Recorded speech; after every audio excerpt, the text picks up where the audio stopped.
The truth of the share market channel में आपका स्वागत है। मैं भवनीश अग्रवाल। नमस्कार दोस्तों, इस बाज़ार में एक बहुत ही विशाल बाज़ार है। दुनिया का सबसे विशाल बाज़ार है शेयर बाज़ार, जहां आप समझिए हजारों लाखों तरह की बातें और इतनी ज़्यादा विभिन्नताएं हैं।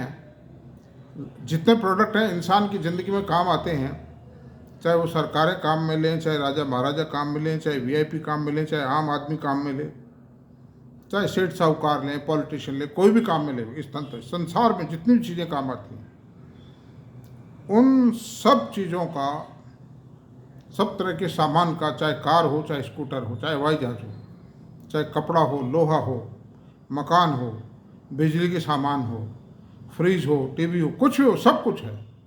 उन सब चीज़ों का निचोड़ शेयर बाजार में आता है। वो सारी कंपनियां लिस्टेड है बाजार में उस तरह की।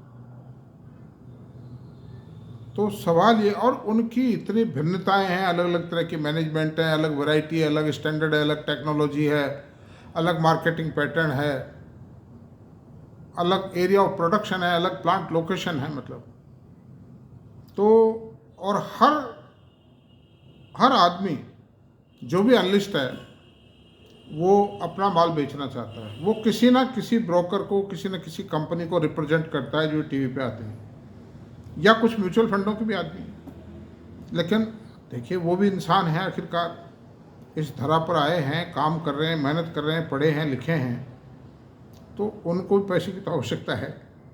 कहीं ना कहीं तो, सबके नहीं लेकिन कुछ लोगों की स्वार्थ तो हो ही सकते हैं, और सेबी ने पकड़ा भी है कईयों को। तो वो अपना अपना माल बेचने के लिए कहते हैं ये खरीदो, इसमें 25 हो जाएंगे आपकी। अब वो होते हैं कि नहीं होते वो तो वक्त बताता है। उसने कितनी ईमानदारी से बताया है, कितनी सद्भावना को काम में लेते हुए बताया है, खुद का ही ध्यान रखा है या रिटेल इन्वेस्टर का भी ध्यान रखा है, ये एक अलग विषय है। लेकिन मैं आपको एक ऐसी सच्चाई से रूबरू करवाना चाहता हूँ कि आप दांतों तले उंगली दबा जाएंगे। और सच्चाई ये है, आज हम एक बहुत बड़ा कंपैरिजन करके बताएंगे आपको कि होटल इंडस्ट्री है और एक हॉस्पिटल इंडस्ट्री है। दोनों एच से शुरू होते हैं, दोनों हॉस्पिटलिटी सेक्टर के शेयर हैं। दोनों में लोग सोते हैं, चाहे बीमार होकर सोए, चाहे एंजॉयमेंट करने की टूर पे जाने के लिए हाथ से सोए हो, चाहे सोता है। दोनों में खाना बनता है, खाना भी खाते हैं, नाश्ता भी करते हैं, ब्रेकफास्ट भी लेते हैं, डिनर भी लेते हैं, लंच भी लेते हैं। सब में, दोनों में यही है। लेकिन दोनों में फ़र्क क्या है? एक में शादी ब्याह भी होते हैं, दूसरे के अंदर बड़े बड़े ऑपरेशंस होते हैं जिसमें 20-20 लाख रुपए ले लेते हैं। डॉक्टर 2 घंटे ऑपरेशन करता है, 20 लाख रुपए ले लेता है वो। और एक में शादी होती है जिसमें 2-2, 3-3 करोड़ रुपए ले लेते हैं शादी में। लेकिन शादी तो रोज़ नहीं होती है ना भाई। ऑपरेशन तो 1-2 रोज़ हुए रहते हैं। मतलब इतने बड़े ऑपरेशन, छोटे मोटे जो 1,50,000, 25,000, 2 लाख, 3 लाख के, ये तो रोज़ होते हैं। मतलब रोज़ क्या, दिन में 50-50 से ऑपरेशन एक एक हॉस्पिटल में होते हैं, प्राइवेट हॉस्पिटल में। मेरी वाइफ का मैंने ऑपरेशन करवाया था गाल ब्लैडर निकालने का, तो मैं भी उस समय आई वॉज ऑल्सो सिक। मतलब I could not go to hospital. My son in law, daughter and daughter in law were there.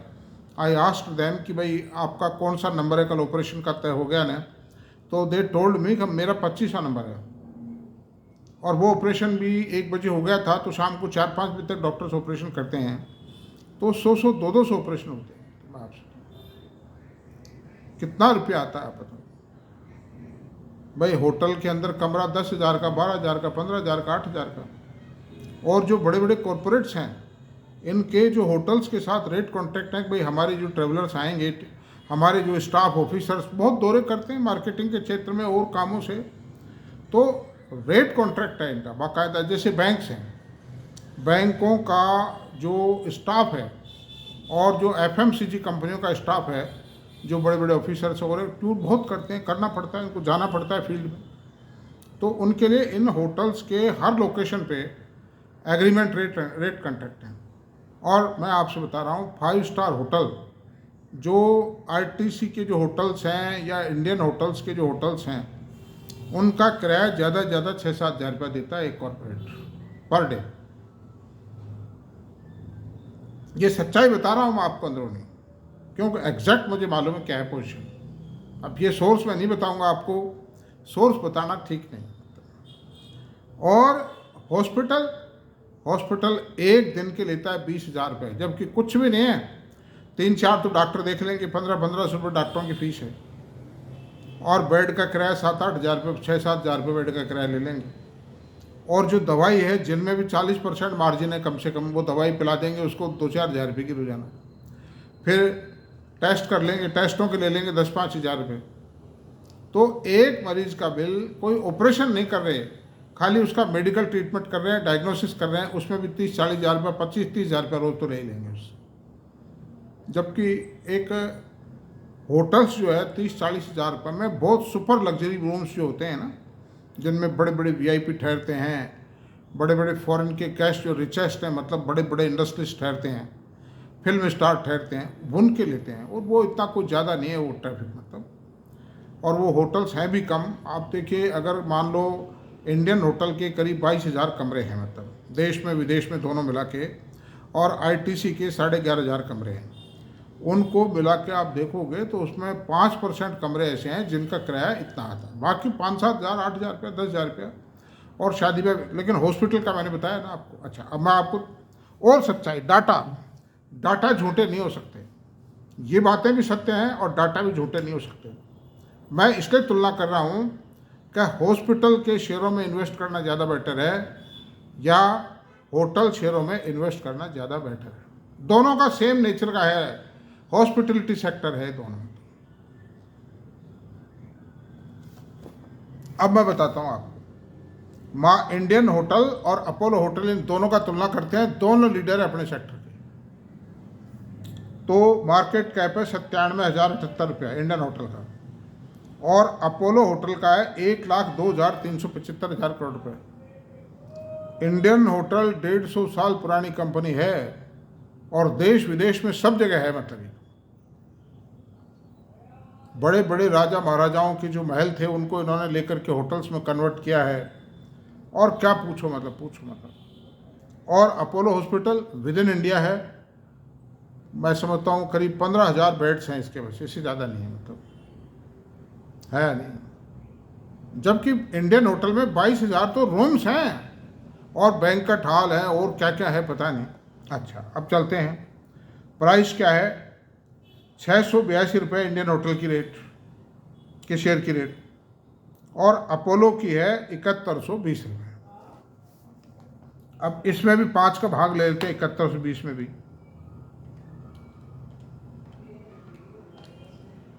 1424 रुपये आती है।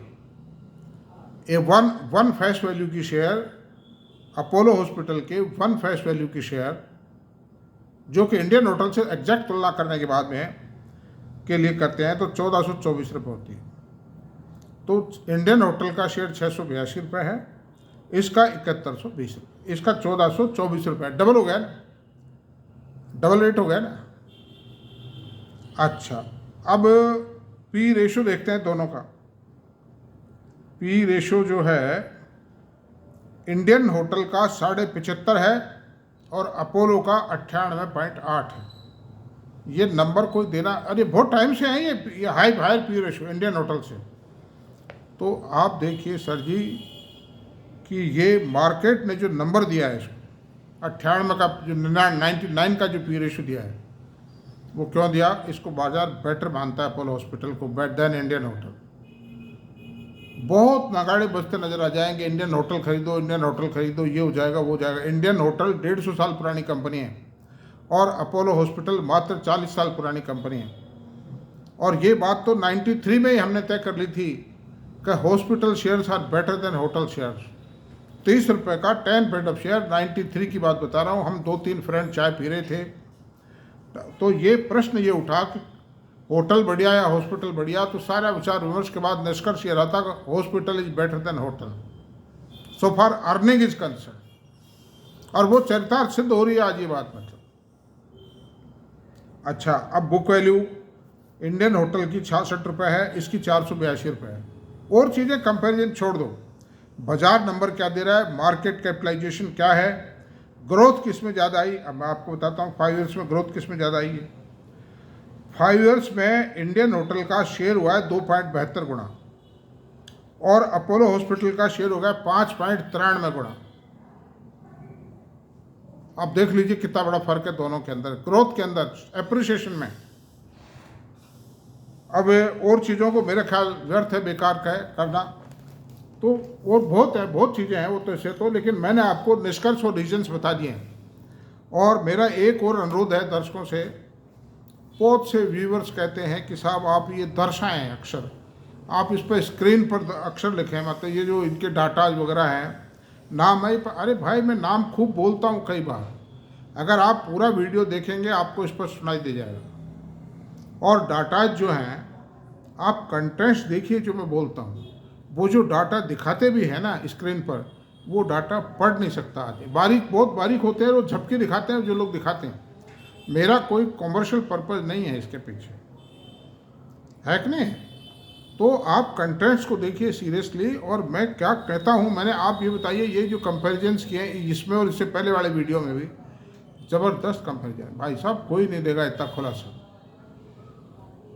सब लोग, ज़्यादातर लोग, सब नहीं मैं कहूँगा, ज़्यादातर लोग जो है अर्निंग मोटिव है, लेकिन मेरा कोई अर्निंग मोटिव नहीं है इसके पीछे। आई टेल यू, आप लोग, मेरा खाली यही है कि रिटेल इन्वेस्टर के साथ धोखा नहीं हो, वो कहीं ठगी में ना आवे, सच्चाई उसको मालूम पड़े, एक एग्जैक्ट कंपैरिजन बाज़ार का मालूम पड़े।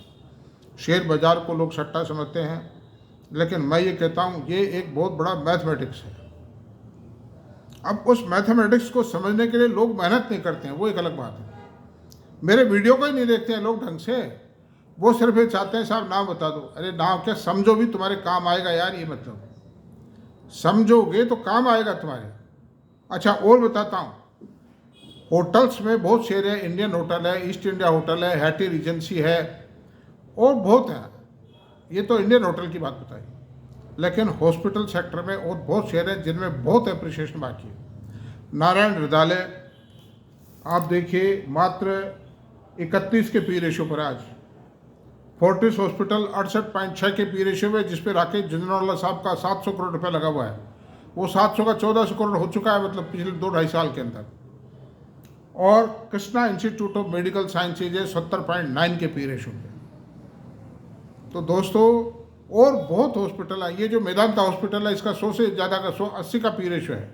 It is highly prestigious. Delhi में कोई भी वीआईपी बीमार होता है, चाहे भारत के गृह मंत्री हों, चाहे भारत के कोई और बड़े, मतलब जो भी बिग होम मिनिस्टर हों, होम मिनिस्टर सबसे बड़े हैं, फाइनेंस मिनिस्टर सबसे बड़े हैं, प्रधानमंत्री जी तो हैं ही हैं, खैर वो सब आईएम्स में जाना चाहते हैं। दिल्ली के जितने अरबपति हैं, यूपी के, नोएडा के आसपास के शहरों के, वो सब उसी में जाना चाहते हैं, मेदांता में। Medanta is a very highly reputed hospital, तो उसकी कमाई का कोई अंत नहीं। तो दोस्तों ये एक मैंने आपको सच्चाई बताई है। मेरे चैनल का नाम ही truth of the share market है, मतलब मेरा बताना है कंपैरिजन करके। अब ये आपको चेंज करना, बेचना, खरीदना, क्या करना, क्या एडजस्टमेंट करना, ये तो सब आपके फाइनेंशियल एडवाइजर बताएंगे। मैंने तो आपको एक सही रोशनी बता दी, स्टडी की है मैंने, एनालिसिस किया है, स्टडी की, और मेरी राय दी है मैंने आपको। रिकमेंडेशन मैं करता नहीं। तो आज इतना ही रहने देते हैं। Thank you very much. आपको मेरा वीडियो अगर पसंद आया तो प्लीज़ इसको सब्सक्राइब करें, शेयर करें, कमेंट करें। Thank you very much.